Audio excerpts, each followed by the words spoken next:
नमस्कार।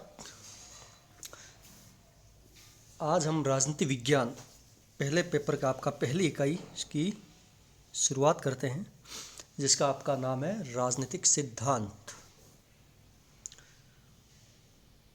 Last class में मैंने आपको बताया था कि राजनीति क्या होती है, राजनीति के परंपरागत चिरसम्मत अवधारणा और आधुनिक अवधारणा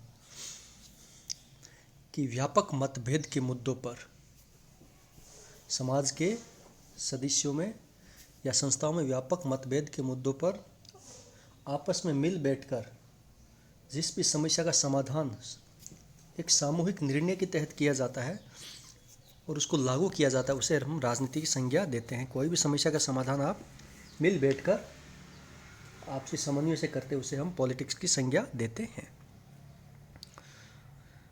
आज हम देख रहे हैं कि राजनीतिक सिद्धांत। अब सिद्धांत क्या होता है, सबसे पहले हम देखते हैं कि राजनीतिक सिद्धांत का मतलब क्या था। वैसे तो इसके बहुत से अर्थ सिद्धांत, परंतु एक जो इसकी उत्पत्ति है यूनानी शब्द थ्योरिया से हुई है। इंग्लिश में इसको थ्योरी बोलते हैं, थ्योरिया से हुई है, THEORIA, थ्योरिया से हुई है, जिसका अर्थ होता है कि कोई समझने की दृष्टि से, किसी चीज़ को समझने की दृष्टि से उस पर चिंतन की अवस्था प्राप्त करके केंद्रित मानसिक दृष्टि से उसके अस्तित्व और कारणों को व्याख्या करना। किसी भी वस्तु का अर्थ समझने की दृष्टि से, उस पर चिंतन करने की दृष्टि से, किसी भी मानसिक दृष्टि से विचार करना सिद्धांत कहलाता है।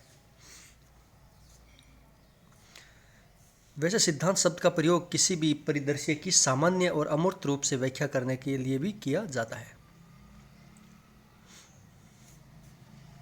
तो सिद्धांत होता है किसी भी चीज़ के बारे में आप दार्शनिक रूप से, वैचारिक रूप से विचार करना और उसकी समस्या का समाधान निकालने की दृष्टि से उस पर एक मानसिक दृष्टि से विचार करना कहलाता है। एक केंद्रित मानसिक दृष्टि से इसे हम सिद्धांत की संज्ञा दे सकते हैं।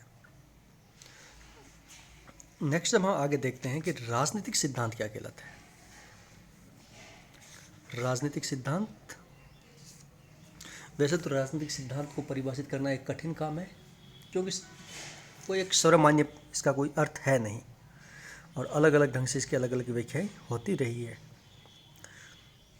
राजनीति शास्त्र में दो वर्ग है, एक परंपरागत और आधुनिक।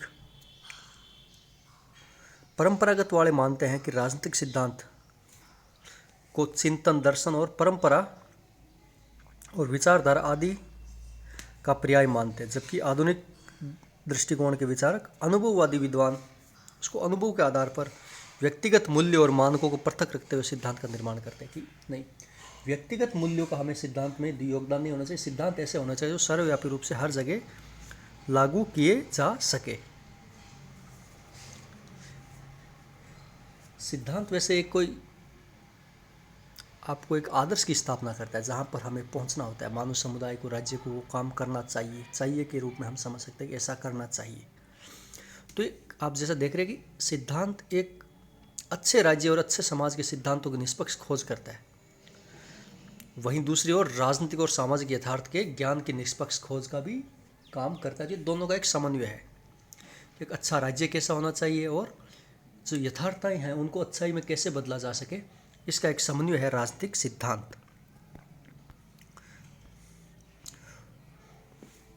और राजनीतिक सिद्धांत विज्ञान की वह शाखा है जो न केवल राज्य बल्कि मनुष्य के ज्ञान और अनुभव के संपूर्ण क्षेत्र के विभिन्न विशेषणों द्वारा एकत्रित की गई सामग्री के आधार पर सामान्य निष्कर्ष तक पहुंचने की कोशिश करती है, जिसमें हम सरकार, राज्य, समाज और मनुष्य की राजनीतिक क्षमता के प्रति उद्देश्य, उसकी प्रकृति और लक्षणों का विवरण देते हैं। इस संदर्भ में हम अवधारणाएं और सामान्य धारणाओं का अध्ययन करते हैं। ये राजनीतिक सिद्धांत कहलाता है आपका। राजनीतिक सिद्धांत एक व्यापक शब्दावली जिसमें हम राजनीति विज्ञान और राजनीतिक दर्शन दोनों चीज़ों को शामिल करते हैं। यह समाज विज्ञान की सभी प्रक्रियाओं पर नियंत्रण की ओर की संकेत करता है हमारा। और इसका अंतिम उद्देश्य होता है मूल्यों की स्थापना, जो राजनीतिक दर्शन का भाग है। तो आधुनिक टाइम में जो राजनीतिक सिद्धांत का निर्माण का इसको व्यवस्थित अध्ययन के रूप में देखा गया, तो इसमें सर्वाधिक योगदान है डेविड डिस्टन नामक विद्वान का। उन्होंने अपनी विभिन्न रचनाओं में इसका महत्व को प्रतिपादित किया था। तो ये राजनीतिक सिद्धांत का सामान्य से अर्थ ये हो गया। अब हम देखते हैं राजनीतिक सिद्धांत की प्रकृति क्या है। प्रकृति से संबंधित हम अध्ययन करेंगे तो उसमें दो रूप में है, परंपरागत और आधुनिक राजनीतिक सिद्धांत, दोनों की अलग अलग प्रकृति देखने को मिलती है। जो परंपरागत राजनीतिक सिद्धांत है वो उसको प्रतिपादित करने वाले व्यक्ति के व्यक्तित्व और उसके दृष्टिकोण से बहुत प्रभावित रहे हैं, जैसे प्लेटो, कांट, हीगल। इन्होंने अपने राजनीतिक सिद्धांत को सदैव दर्शन शास्त्र के एक अंग के रूप में प्रतिपादित किया है, जिसमें इनके व्यक्तित्व का बहुत सा ज्ञान शामिल है। और उस समय के जो राजनीतिक चिंतक थे, उन्होंने अपने समय की किसी भी समस्या का स्थायी और शाश्वत समाधान प्रस्तुत करने के लिए मानव समाज के ऐसे जीवन और लक्ष्य की ओर अपना ध्यान लगाया जिससे कि इनका समाधान हो सके और एक आदर्श राज्य की, एक आदर्श व्यक्ति की, एक आदर्श समाज की स्थापना की जा सकती। और शाश्वत और उच्च स्तरीय ज्ञान से जुड़े होने के कारण इनकी चिंतन प्रणाली तार्किक और निगमनात्मक है। निगमनात्मक अर्थात छोटे से बड़े की ओर, समस्या पहले देखो फिर उसका समाधान ढूंढो। आगमनात्मक होती है कि समाधान पहले और समस्या कैसे आती है उसको उस रूप में देखने का करते हैं।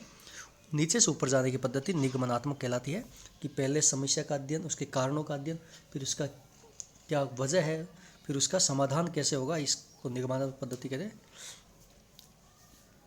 और परंपरागत राजनीतिक सिद्धांत में मूल्यों को, आदर्शों को उच्च स्थान दिया जाता था। जैसे प्लेटो के न्याय सिद्धांत, उसने बोला कि समाज का सर्वोच्च गुण न्याय है। अरस्तु का मध्यम प्रजातंत्र, उसने बोला प्रजातंत्र शासन की सर्वोच्च प्रणाली प्रजातंत्र होनी चाहिए। उसी प्रकार लोक ने प्राकृतिक कानून की व्याख्या की, रूसों ने सामान्य इच्छा, इनके आधार पर लोकतंत्र के सिद्धांतों का निर्माण हुआ और इनसे ही नई मान्यताएं निकली। ये उनके सामने आनुभाविक तथ्यों की खोज पड़ताल नहीं करते थे। उन्होंने बोला आनुभाविक तथ्य जैसा भी होगा देखा होगा, परंतु एक हमारे सामने आदर्श रखना चाहिए। वे चाहिए कि प्रकृति से रिलेटेड कि ऐसा होना चाहिए। उनका उद्देश्य क्या था? सुधार करना, समर्थन करना और तात्कालिक कुरीतियों का विरोध करना था। और ये लोगों में मूल्य और मान्यताओं को महत्व देते थे कि समाज के मूल्य होने चाहिए, ऐसी मान्यताएं होनी चाहिए, उनको महत्व देते थे।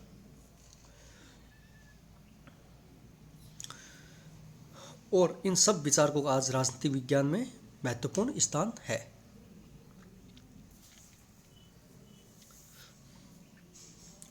ये बौद्धिक सिद्धांत है क्योंकि ये तार्किक और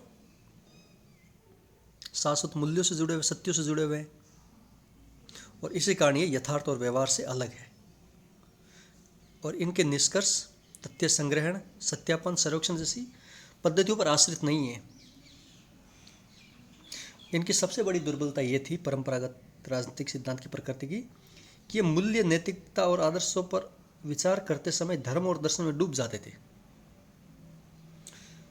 सिर्फ कल्पना लोक में जीते थे। वो राजनीति को ठोस धरातल को त्याग कर कल्पना लोक में चले जाते थे। एक तरीके से देख सकते हैं कि कह सकते हैं कि वो आकाश से बैठकर धरती को देखते थे, ना कि धरती पर काम करके उसको समस्याओं का समाधान करते थे। तो ये थी परंपरागत राजनीतिक सिद्धांत। इसके जब रिलेवेंस कम होने लगा राजनीति का, तो इसके बाद आया आधुनिक राजनीतिक सिद्धांत। और उसकी प्रकृति क्या है? उसकी प्रकृति में हम देखते हैं कि जो आधुनिक राजनीतिक सिद्धांत है वो अनुभववाद और वैज्ञानिक पद्धति पर आधारित था। अनुभववाद मतलब कि हम समाज में जो चीज़ अनुभव कर रहे हैं उनके आधार पर हम सिद्धांतों का निर्माण कर रहे हैं। और वैज्ञानिक पद्धति अर्थात किसी विषय का क्रमबद्ध और व्यवस्थित अध्ययन वैज्ञानिक अध्ययन कहलाता है। तो क्रमबद्ध और व्यवस्थित नहीं, ऐसा होगा तो ऐसा होगा, अगर ऐसा है तो ये होगा, ऐसा है तो ऐसा नहीं होगा, इस आधार पर अध्ययन करना वैज्ञानिक पद्धति कहलाता है। तो आधुनिक राजनीतिक सिद्धांत की प्रकृति अनुभववाद और वैज्ञानिक पद्धति पर निर्भर है और ये मानव व्यवहार के यथार्थ अध्ययन से जुड़ा हुआ है कि मनुष्य वास्तविक रूप से समाज में क्या काम करता है, वास्तविक रूप से कैसी क्रियाएं करता है, क्या प्रक्रियाएं करता है, क्या कैसा रिएक्शन करता है राज्य के प्रति, अगर ऐसी कानून व्यवस्था है तो उसके प्रति वास्तविक रूप से कैसा वो रिएक्शन करता है, इसका अध्ययन ये करते हैं। मानव के व्यवहार का अध्ययन ये करते हैं और मूल्यों के बजाय ये तथ्यों पर अधिक बल देते हैं कि ऐसा होना चाहिए, नहीं, ये कहते तथ्य है, ऐसा है, इसका हम अध्ययन करें कि समाज में ऐसी चीज़ें चल रही है, ये है, इनका अध्ययन करो, ये है तो क्यों है, ऐसा अध्ययन करो। और ये इस प्रकार अगर तथ्य पर आधारित है तो अनुभव पर आधारित है, ये कल्पना दर्शन से दूर हो जाकर एक वैज्ञानिक विषय बनाने का प्रयत्न करेंगे। वैज्ञानिक अर्थात व्यवस्थित और क्रमबद्ध अध्ययन। इसको मुख्य रूप से प्रमुख रूप से ये सेकेंड वर्ल्ड वार के बाद व्यवहारवादी आंदोलन ने इसको नई दिशा और दशा प्रदान की थी, इस आधुनिक उपागम को। और इसके समर्थकों में चार्ल्स मरियम है, डेविड ईस्टन है, हेराल्ड लेसवॉल है, रॉबर्ट डहाल है, आमंड है, कार्ल ड्यूट्स आदि प्रमुख विचारक इसमें प्रमुख समर्थक थे। तो ये राजनीति की आधुनिक राजनीतिक सिद्धांत की प्रकृति थी। तो आज की क्लास में हमने उसका सामान्य से अर्थ जाना और उसकी प्रकृति जानी। नेक्स्ट क्लास में हम उसका विषय क्षेत्र के बारे में अध्ययन करेंगे, राजनीति विज्ञान सिद्धांत का विषय क्षेत्र क्या है उसके बारे में। तो आज की क्लास यहीं समाप्त करते हैं। Thank you.